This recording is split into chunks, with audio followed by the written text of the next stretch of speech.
وسهلا يا رمضان شهر التوبة والغفران مرحبا بك رمضان. ڈاکٹر صاحب افطار دسترخوان لگتے ہیں اور دنیا بھر میں اس کا بہت اہتمام کیا جاتا ہے، اور ہم دیکھتے ہیں کہ دسترخوانوں پہ زیادہ تر وہ لوگ بھی ہوتے ہیں کہ جنہوں نے روزہ نہیں رکھا ہوتا، تو کیا کوئی ممانعت کرنی چاہیے یا؟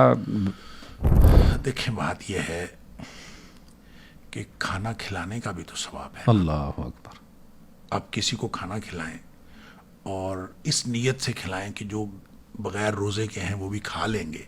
اطعم الطعام جو نبی کریم صلی اللہ علیہ وسلم نے فرمایا ہے جی. اس میں کوئی شرط نہیں لگائی. دوستوں کو کھلانا ہے، امیر لوگوں کو کھلائیں، چھوٹوں کو کھلائیں، بڑوں کو کھلائیں. اطعم الطعام صحیح. وافشوا السلام وصلوا والناس باللیل والناس نیام. جی. 3 کام پر فرمایا ہے سبحان اللہ. کہ جو شخص یہ 3 کام کرتا ہے کہ رات کو نماز پڑھے جب لوگ سوئے ہوئے ہوتے ہیں، لوگوں کو کھانا کھلاؤ، حکم ہے اطعموا الطعام وافشوا السلام، سلام کو پھیلاؤ، لوگوں کو کھانا کھلاؤ، اور جب لوگ سوئے ہوتے نماز پڑھو، اور تدخل الجنت بسلام، سبحان اللہ. موج سے آپ جنت میں داخل ہو جاؤ. تو اندازہ کیجئے یہ مطلقاً کھانا کھلانا ہے. صحیح. تو اب کیوں اس کو محدود نہیں کرنا چاہیے. محدود کیوں کرتے ہیں؟ اور صرف یہ کہ کوئی بے روزگار جو ہے آ جاتا ہے بیچارہ، اس نے روزہ بھی نہیں رکھا ہوا، اس کو کھانے کا بھی بندوبست نہیں کہیں سے ہوتا، تو وہ ویسے بھی اس کی کوئی روزگار نہیں ہے، تو وہ آ جاتا ہے وہاں کھانا کھانے کے لیے. آپ اس کو اس لیے اٹھا دیں گے تیرا روزہ نہیں چل، بلکہ آپ اس کو کھانا کھلائیں گے، ہو سکتا ہے آپ کے افطاری کی برکت سے وہ اگلے دن روزہ رکھ لے. سبحان اللہ. لہٰذا بالکل اس کو منع نہیں کرنا چاہیے. اور دیکھیں نبی کریم صلی اللہ علیہ وسلم نے ایسے لوگوں کو بھی بد دعا کے مسجد میں پیشاب کر دیتا ہے، نبی پاک صلی اللہ علیہ وسلم اس کے ساتھ کوئی ایسی تلخی نہیں کی کہ کہیں وہ دوبارہ آئی نہ. وہ شخص بعد میں مسلمان ہو گیا نبی کریم صلی اللہ علیہ وسلم کے حسن سلوک سے. تو یہ ساری چیزیں جو ہیں ہمیں یہی بتاتی ہیں کہ کوئی آ جاتے ہیں اس طرح کے لوگ، تو ان کی انسلٹ نہیں کرنی چاہیے. ہم لوگ تو دسترخوان سے اٹھا دیتے ہیں، اٹھو نکلو تیرا روزہ کو نہیں، چل نکل. یہ درست نہیں ہے بات. یہ انسلٹ کرنا یہ ایک الگ بات ہے. آپ اس کو سمجھا لیں، کسی اور جگہ جا کے سمجھا لیں. ویسے روزے کون کون رکھتے ہیں کون نہیں رکھتے، یہ تو ایک باطنی عبادت ہے، سمجھ آتی نہیں. آپ سامنے کیسے آپ کو پتا، روزے دار بن کے آیا بیٹھا ہوا ہے وہ آپ کو کیسے پتا چلا کہ وہ روزے دار. میں ایک دفعہ واقعہ ہوا ہمارا، ایک تو میرے لیے بہت شاکنگ تھا کہ ایک دفعہ میں نے میری جو آؤٹ گوئنگ، جب میں کالج میں ہوا کرتا تھا، بہت پرانی جی 27 سال پرانی، 26-27 سال پرانی بات. میری عادت تھی جو میری آؤٹ گوئنگ کلاس ہے نا، تو میں اس دن ایک چھوٹی سی تقریب کرتا تھا. صحیح. تو کوئی نہ کوئی کھانے پینے کا ہم سامان کرتے تھے. تو وہ آؤٹ گوئنگ کلاس کی تاریخ ایسے دنوں میں آئی جب رمضان تھا. ٹھیک. تو ہم نے نا ایک افطاری کے لیے ایک پیک بنایا، تو سب کو ایک ایک پیک تقسیم کر دیا. صحیح. تو وہ ایک پیک میرے حصے میں بھی آیا، اس میں کچھ فروٹ تھا اور کچھ چیزیں تھیں. تو وہ میں نے پیک اٹھایا ہوا، تو میں اسٹاف روم گیا.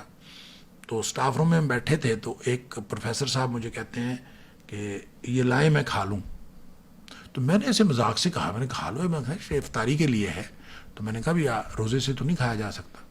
تو وہ مجھے آگے ہنس کے کہنے لگے روزہ تینوں کی پتا کدھر کدھر روزہ ہے، اتنے تو روزہ رکھتا ہی کوئی نہیں. اچھا. شعیب صاحب میرے سامنے انہوں نے لفافہ کھولا، اور اس میں سے فروٹ نکالا، کھانا شروع کر دیا. میں حیران پریشان. اور پھر انہوں نے مجھے یہ بتایا کہ ہمارے پروفیسروں میں سے 80% لوگ روزہ نہیں رکھتے. انا للہ. میں نے کہا یہ تو عبادت ایسی ہے، اللہ تعالیٰ نے پردے رکھے، میں پتہ نہیں چلتا. مگر نہ جن کو آپ روزے دار سمجھ کے افطار ڈنر دے رہے ہیں وہ ان میں سے کتنے روزے دار ہیں کتنے کچھ نہیں پتا. ایک اور لطیفہ یہ ہوا کہ ایک دفعہ ایک ہمارے دوست نے افطار پارٹی کی ہوئی، یہ بھی اکاڑا کالج کی بات ہے. ہمارے ایک دوست نے افطار پارٹی میں اس گھر گئے، تو ذرا پہلے چلے گئے، 10-15 منٹ اب افطاری میں پڑے تھے، 15-20 منٹ. تو مجھے انہوں نے کہا کہ چلیں آپ تھوڑی سی نا نصیحت کر دیں. تو میں نے روزے کے بارے میں تھوڑی سی چند احادیث سنا دی کہ نبی کریم صلی اللہ علیہ وسلم نے فرمایا روزہ جو نہیں رکھتا وہ یہ ہے، اور چند باتیں. صحیح. ایک ہمارے پروفیسر صاحب وہ اگلے دن مجھ سے بول رہی نا. اچھا. تو مجھے سمجھ نہ آئے، میں السلام علیکم کیا اور منہ پرے کر لیا. کسی اور سبجیکٹ کے تھے. تو میں نے مجھے بڑی حیرت ہوئی. تو میں کہا کیا ہوا ہے؟ کہتا ہے پری جوری جو باقی بزتی کر دو، والے تمہیں پتہ نہیں کی ہوا ہے. اچھا اچھا وہ میں نے جو کہا تھا نا جو روزہ نہیں رکھتا جو انہوں نے نہیں رکھا ہوا نہیں رکھا ہوا تھا اور اپنے پہ فٹ کر رہے وہ تھے. اپنے سے پھر انہوں نے سمجھا ہی انہوں نے میری بستی کی وہاں بٹھا کے, حالانکہ مجھے اگلے دن تک نہیں پتا تھا کہ انہوں نے روزہ رکھا ہے. صحیح. تو لہٰذا شعیب صاحب جن لوگوں کو ہم افطاری کروا رہے ہوتے ہیں ہمیں ان کا کیا پتا روزہ ہے کہ نہیں. صحیح. تو جن کا پتہ ہے کہ روزہ نہیں ہے ان کو اس لیے کھلا دے کہ ہو سکتا ہے ہماری ترغیب کی وجہ سے اور ہمارے قرب کی وجہ سے ان کو ترغیب ہو اور ہو سکتا ہے اگلے دن وہ روزہ رکھ لیں. وہاں پہ ایک چھوٹی موٹی ایک یعنی ریمائنڈر کا اور ایک چھوٹی سی نصیحت کا اہتمام بھی کر لیں. صحیح ہے. ذرا سی نصیحت کر لیں بھی روزہ رکھنا چاہیے, بس سمپل از دیٹ. لیکن کھانا کھلانا چاہیے, کسی کو اٹھانا نہیں چاہیے. الصدقة والإكرام